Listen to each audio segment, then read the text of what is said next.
The cold was the first thing. Not the pain, not even the sound of tires peeling away into the wet dark, but the cold. November in Boston had no patience for the bleeding woman it found on its streets, and it pressed into Maeve Dunbar from every direction at once. Through the torn silk of her dress, through the thin skin of her palms scraped raw against the pavement, through the place where her left cheekbone had connected with the Mercedes door handle on her way out.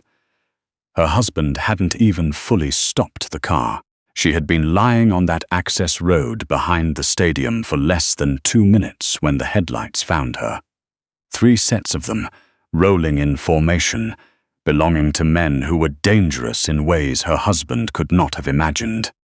The evening had started the way all their evenings started, with Stuart Wexler standing in the bedroom doorway while Maeve dressed, his eyes doing the thing they always did now, cataloguing her, measuring her against some invisible standard she could never reach and wasn't allowed to ask about. She had worn deep burgundy tonight, a dress she'd had custom-made by a woman in Brookline, who understood that a plus-size body in silk was not a problem to be solved, but a shape to be honored. For a single fragile moment in front of the bathroom mirror, Maeve had felt something close to beautiful. "You look like a sofa," Stuart had said, and walked downstairs. She had followed, because that was what she did now. She had learned over 3 years of marriage to Stuart Wexler, celebrated architect, chairman of the Boston Urban Development Collaborative, darling of the city's preservation community, that the fastest way to avoid the worst version of him was to become very small, very quiet, and very agreeable. The irony was not lost on her. She had married a man whose professional life was dedicated to the idea that structures should be grand and enduring, while his personal project was the slow, deliberate demolition of his wife. The gala had been the Architecture Foundation's annual fundraiser at the Fairmont Copley Plaza. Stuart had worked the room with the practiced ease of a man who had never been uncomfortable in his own skin, pressing flesh with investors and city councillors, while Maeve stood slightly behind his left shoulder, smiling when smiled at, nodding when nodded to, effectively invisible. She had a master's degree in information systems from BU. She had spent 2 years before their marriage building the data infrastructure for a fintech startup that sold for $40 million. Stuart's current firm ran partly on organizational systems she had designed in the first year of their marriage, before he decided that a wife who was smarter than the room was a liability and gently, then firmly, then cruelly, walked her out of everything she was good at. The drive home had started quietly. Then the scotch he'd been drinking since 7 o'clock found its voice. "The Hendersons were watching you all night," Stuart said, both hands on the wheel, jaw tight. "I could see it." "Watching me do what?" Maeve asked carefully. She knew the answer would be wrong.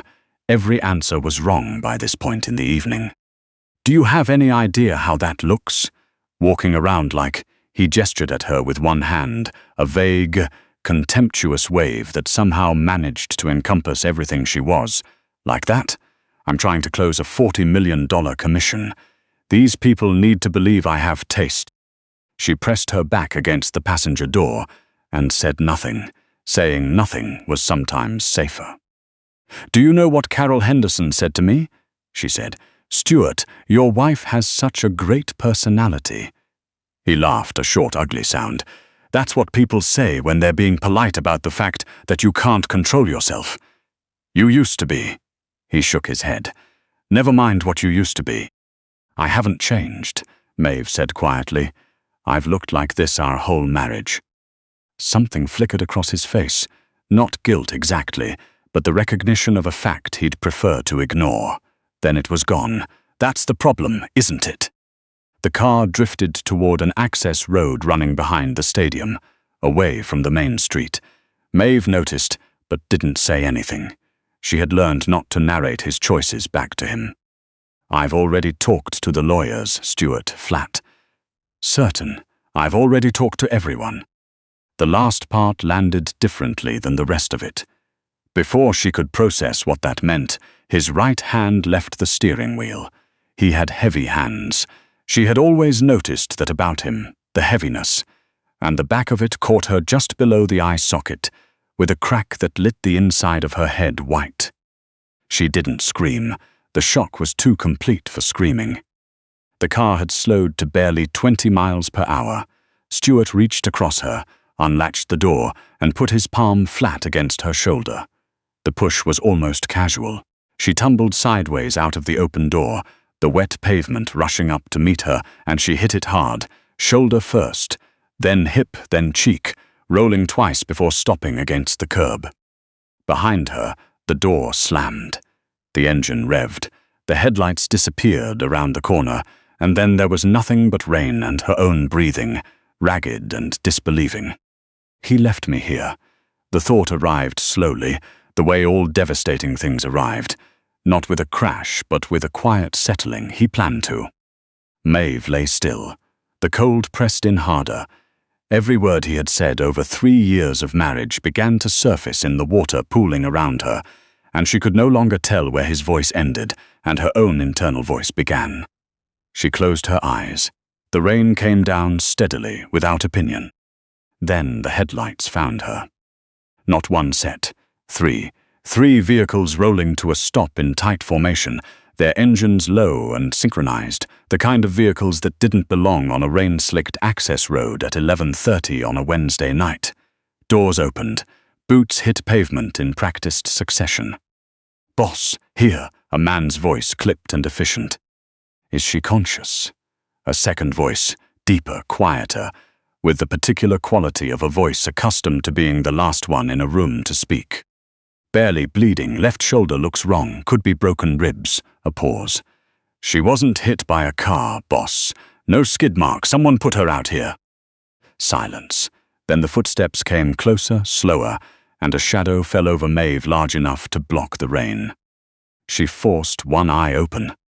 The man crouching beside her was not what she expected. He was perhaps 40, built like someone who had spent a long time being useful in difficult situations, broad across the shoulders, dark-haired, with a face of hard plains and a pair of amber eyes that were currently studying her with an expression she couldn't categorize. Not pity, not clinical detachment. Something more focused than either. He wore a black coat worth more than most people's mortgage payments, and he was kneeling in the gutter beside her without any apparent concern for the cost of it. "Can you hear me?" he said. "Yes," Maeve managed. "What's your name?" "Maeve." His eyes moved over her face, reading the bruise already forming under her eye, the cut at her temple, the way she was holding herself around the left side. "Maeve, I'm going to lift you. It will hurt. Don't fight it." She's braced herself for the grunt of exertion. She was a big woman, and she had spent enough time in situations requiring other people's physical effort to know the particular sound men made when asked to accommodate her weight. The sharp exhale, the muttered adjustment, the way their eyes would cut briefly to her as if making a private calculation. Stuart had made that sound carrying her suitcase once. The man slid one arm under her knees and the other across her back, applying firm pressure to her ribs in a way that suggested he knew exactly where the damage was. And then he stood, smoothly, without sound. He carried her the way you carry something you intend to keep. She pressed her face against his shoulder, and for the first time in 3 years, had absolutely no idea what to do with the feeling of being safe. She woke in a room that smelled of antiseptic and fine thread count, in a bed whose sheets were better than anything she'd owned in her adult life. A woman in a white coat, Dr. Lund, she said, brisk and efficient, explained that Maeve had been unconscious for 31 hours, that she had 2 fractured ribs, a dislocated shoulder that had been reset, a moderate concussion, and soft tissue damage to her face that would look worse before it looked better. "Where am I?" Maeve asked. "Safe," said Dr. Lund, which was not an answer but turned out to be the only one available. She was still processing this when the door opened and the man from the alley walked in. Without the rain and the darkness, he was even more arresting. The amber eyes were sharper. The stillness around him was the kind that took years to cultivate. The stillness of someone who had learned that the most dangerous thing in a room rarely needs to announce itself. "Zev Hardin," he said, by way of introduction. He said it the way people give their name when they expect it to land. It landed. Anyone who paid attention to the particular rhythms of Boston, not the political surface of it, but the undertow, knew that name. Zev Hardin controlled the Port Authority's shadow economy, the North End's private security arrangements, and, according to people who were not in a position to say so publicly, roughly 40% of the city's more profitable, unofficial operations. "You're wondering why," he said, taking the chair beside her bed. "I'm wondering several things," Maeve said. Her voice came out steadier than she expected. 3 years of performing composure in hostile environments had its uses. A slight shift at the corner of his mouth. "I had your ID run while you were unconscious. Maeve Dunbar. Married to Stuart Wexler 3 years ago. Before that, Information Systems, Fairgate Capital, Series B through acquisition." He paused. "You built their data architecture." "I did," she said. "You're not what most people picture when they hear Stuart Wexler's wife." "No," she agreed. "I'm not what Stuart pictured either, after a while." He let the silence sit before continuing. "Stuart Wexler has been a problem of mine for 14 months. 18 months ago, he borrowed $11 million from Grigor Petrov, runs a Bratva-affiliated construction syndicate out of Providence, to prop up a seaport development hemorrhaging cost overruns. He's been laundering Petrov's money through inflated infrastructure contracts ever since. The problem is that Petrov is getting impatient, and Wexler has been skimming." He leaned forward slightly. "I need the physical ledgers documenting that arrangement, the real books, not the ones his accountants file with the state." Maeve stared at him. "I haven't been involved in his business since year one." "Year one is exactly what I need. You built his organizational systems. You know how he thinks. You know where he keeps things he doesn't trust to digital storage." He watched her face. "You know, don't you?" She did. Stuart held a private membership at the Harbour Masters Club, an old money institution on the waterfront that maintained a secure document storage room accessible only to the member of record. He went every other Thursday, never with his phone, always alone. He had made her sign a membership auxiliary form in her maiden name 2 years ago, telling her it was administrative. She had thought nothing of it at the time. She was thinking quite a lot about it now. "He used my name," she said slowly. "As the auxiliary access holder on the box, yes." Zev's expression didn't change, "which means you can walk in and open it." Maeve looked at her scraped hands. "And in exchange?" "I give you everything he has," Zev said simply. "Every clean asset his firm holds, his reputation, the evidence of what he did to you tonight, delivered in whatever form is most useful to you." He paused. "I want him destroyed. You want the same thing. The terms seem straightforward." She looked at the man who controlled half the city's shadow economy, who had pulled her out of a gutter and carried her without a single complaint, who was now offering her the instruments of a revenge she had not yet let herself imagine wanting. She thought about the sound his hand had made against her cheekbone. She thought about how she had apologized, automatically, reflexively, before he'd even finished hitting her. "All right," Maeve said. "Let's talk about the Harbour Masters Club." The next 3 weeks unfolded with a strange, structured calm. The safe house in Lexington, gated, staffed, quiet, gave Maeve the first real stillness she'd had in years. Her ribs healed. The bruising went through its colors. And Zev, who she had expected to be a distant presence issuing directives from behind a closed door, had the habit of appearing in the library at 11 in the evening with 2 cups of coffee and no particular agenda other than talking. He talked to her like she was the most interesting person in the room, which was not something she had experienced in a long time. She sat at the long oak table in that library, surrounded by financial documents and satellite imagery of the seaport development, and she worked. She mapped Stuart's financial architecture from memory, his passwords, his Thursday routine, the specific room at the Harbour Masters Club. She cross-referenced everything with Zev's intelligence team. The picture that assembled itself was both damning and, for Maeve, deeply clarifying. Stuart had been planning for failure for longer than she'd realized. It was at the Harbour Masters Club itself, Maeve in a structured charcoal coat, carrying a calm she'd had to manufacture from scratch, that she found out exactly how long. The storage room attendant accepted her Dunbar membership card without blinking, box 44.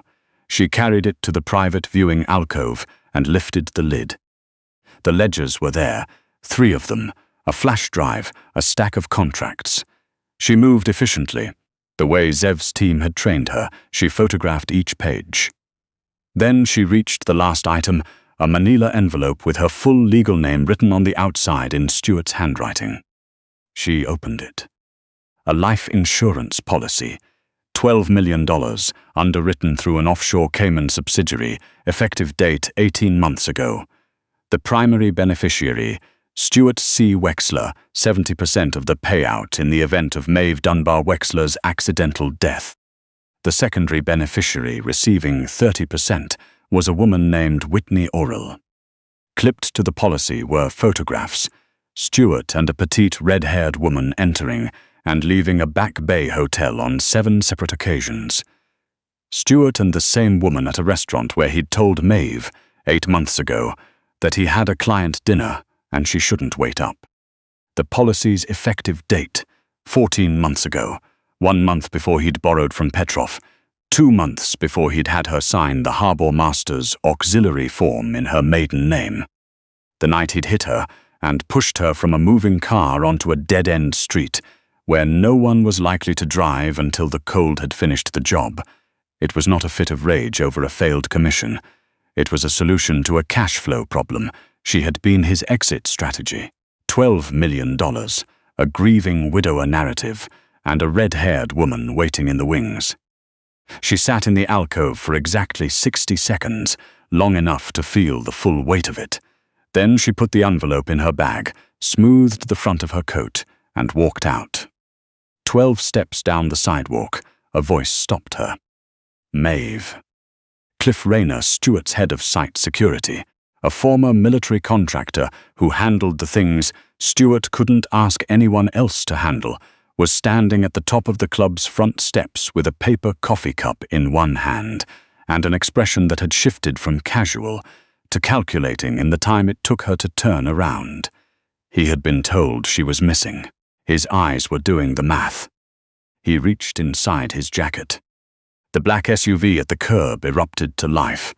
Zev came out of the vehicle moving fast, not running, but covering ground with an economy of motion that was somehow more alarming than running. He reached Rayner before the man could complete a single decision. The takedown was brief and total, the kind that came from someone who had done it 1,000 times and held no particular feelings about it.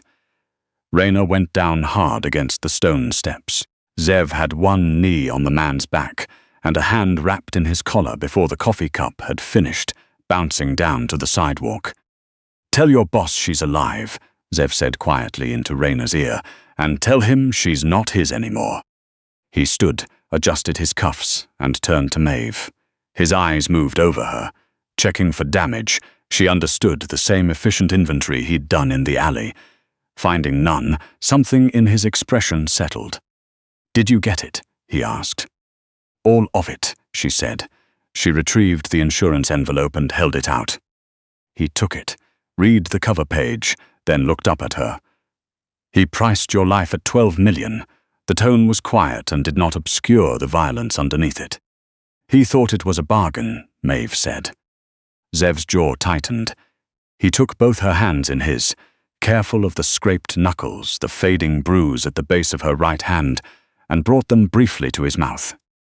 "If he'd had any idea what you're actually worth," he said, "he would have known there isn't enough money in the world." The Boston Architecture Foundation's Design Excellence Awards took place at the Mandarin Oriental on Boylston Street 12 days later. 250 of the city's most powerful people in real estate, civic development, and high-end construction would be in that ballroom. Stuart Wexler was not only attending, he was accepting the evening's highest honor, the Beacon Award, for the Seaport Project, the project built on Grigor Petrov's blood money. He had also, in the 12 days since the access road, filed a missing persons report, given one tearful interview to a local news affiliate about his concern for his wife, and been photographed at a charity branch looking appropriately devastated. Whitney Orrell appeared in one of those photographs, standing close enough to read as supportive and far enough to maintain deniability. Maeve watched the interview clip once, in Zev's library, with a cup of tea, and felt something inside her finish dying and something else begin. The night of the gala, she stood before the full-length mirror in the master suite of the Lexington estate and looked at the woman looking back. The dress was midnight, not navy, not deep blue, but the true black blue of open water before dawn, a Duchess satin gown with a structured bodice that followed the line of her body without apology. Her arms were bare, the fabric meeting her shoulders in a clean line that exposed the soft fullness of them, the slope of her neck. Around her wrist, a single piece, a wide cuff of brushed white gold that caught the light without asking for permission. Her face had healed. Her eyes were steady. She looked at the woman in the mirror, her wide hips, the curve of her stomach, the particular solidity of her presence in a room, and for the first time in years, she did not move to minimize it. The bedroom door opened.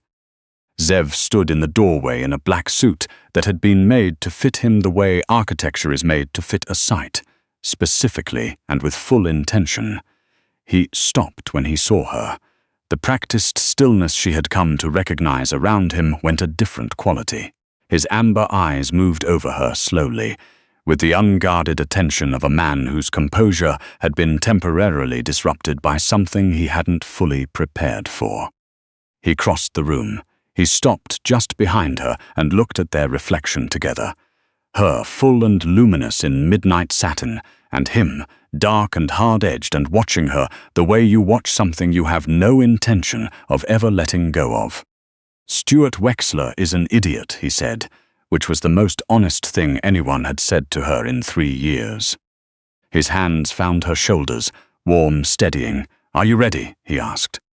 Maeve looked at herself one last time. The woman in the mirror looked back and did not flinch. "Let's go," she said. The Mandarin Oriental's ballroom was everything that kind of room always was. Chandelier light on champagne flutes, the murmur of money introducing itself to other money, the particular theater of Boston's professional class doing what it did best. Stuart stood near the bar with a city councillor on one side and a senior partner from Petrov's architecture front on the other, holding a glass of scotch and wearing the expression of a man who had convinced himself that the worst was behind him. He was mid-sentence when the ballroom doors opened. The string quartet finished their phrase and didn't start the next one. The sound in the room dropped in the way rooms full of important people sometimes do, all at once when something more interesting than the agenda has arrived. Maeve walked in. She did not hurry. She let the room see her, all of her, the midnight gown and the white gold cuff, and the particular specific way she carried herself now, like a woman who had decided, recently and permanently, that she would never again make herself smaller to accommodate someone else's comfort. At her shoulder, Zev, half a step back, 4 men in expensive suits arranged around them with careful casualness. Stuart's Scotch glass stopped halfway to his mouth. Maeve. The word came out like a puncture wound. All the composed grief of the missing wife narrative evaporated in real time, right there in front of 250 witnesses. "How are you? Where did you?" "Hello, Stuart," she said. Her voice filled the room without effort.